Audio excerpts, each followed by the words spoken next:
ក្រគឺជាអ្វី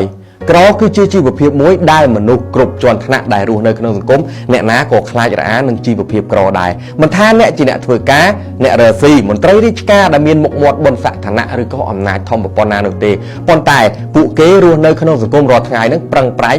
រកលុយប្រឹងប្រែងធ្វើការគឺដើម្បីគេចឲ្យផុតពីជីវភាពក្រគេមិនចង់ឲ្យជីវភាពក្រហ្នឹងតាមទាន់ជាន់កាយគេនោះទេអញ្ចឹងបើអ្នកកើតមកក្នុងគ្រួសារក្រីក្រក៏មិនទោសខ្លួនឯងអាហ្នឹងវាមិនមែនជាកំហុសរបស់អ្នកទេប៉ុន្តែវានឹងជាកំហុសបើសិនអ្នកបណ្ដោយខ្លួនឲ្យរស់នៅជាមួយភាពក្រគឺពុំមែនវាសនាឬក៏ទេវតាចាមកថាឲ្យអ្នកក្រនោះទេប៉ុន្តែគឺវាបណ្ដាលមកពីកត្តាខ្លួនអ្នកទាំងស្រុងតែម្ដងដែលធ្វើឲ្យអ្នកក្រខាងក្រោមនេះគឺជា3កត្តាធំដែលបណ្ដាលឲ្យអ្នកក្រជាឲ្យផុតជឿខ្ញុំទៅក្រពិបាកណាស់កុំចង់ក្រគ្មានអ្នកណាចង់ក្រនោះទេកត្តាទី1នោះគឺបណ្ដាលមកពីអ្នកខ្ជិលខ្លួនឯងនឹងហើយខ្ជិលធ្វើការខ្ជិលធ្វើនេះខ្ជិលធ្វើនោះខ្ជិលចង់បាននេះខ្ជិលចង់បាននោះខ្ជិលរៀនខ្ជិលចេះអញ្ចឹងបានអ្នកក្រវាអត់មានអីចម្លែកនោះទេកត្តាទី2នោះគឺបណ្ដាលពីអ្នកនឹងមានភាពខ្មាស់អៀនក្នុងខ្លួនខ្មាស់អៀនក្នុងការធ្វើនេះខ្មាស់អៀនក្នុងការធ្វើនោះខ្មាស់អៀនក្នុងការជួបមនុស្សថ្មីខ្មាស់អៀនក្នុងការទទួលយកចំណេះដឹងថ្មី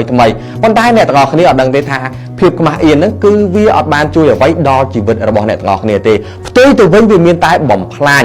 ការងារល្អប្រយោជន៍ល្អបំផ្លាញឱកាសរបស់អ្នកទៅវិញនោះទេអញ្ចឹងកុំខ្មាស់អៀនមានការអីទៅធ្វើទៅខុសចាំកែតាមក្រោយអត់មានអីធំដុំនោះទេកត្តាសំខាន់ទី3នោះគឺឈប់រកលេសដាក់ឲ្យខ្លួនឯងមនុស្សមិនដឹងជាយ៉ាងម៉េចឲ្យតែចង់ធ្វើអីចាប់ផ្ដើមរកលេសដាក់ឲ្យខ្លួនឯងរកលេសដាក់ឲ្យខ្លួនឯងដើម្បីអីដើម្បីការពារភាពខ្ជិលរបស់ខ្លួនឯងដើម្បីការពារភាពកំសោយដើម្បីការពារភាពកំសាកញីរបស់ខ្លួនឯងនឹងហើយដូចនេះបើមិនចង់ក្រនោះទេត្រូវកិច្ចឲ្យផុតពីកត្តាធំទាំង3ខាងលើដែលខ្ញុំនិយាយអំបញ្ញមិញហើយកុំភ្លេចចែករំលែកវីដេអូនេះទៅកាន់មនុស្សជាទីស្រឡាញ់របស់លោកអ្នកដើម្បីឲ្យពួកគេកិច្ចផុតពីភាពក្រដូចខ្ញុំ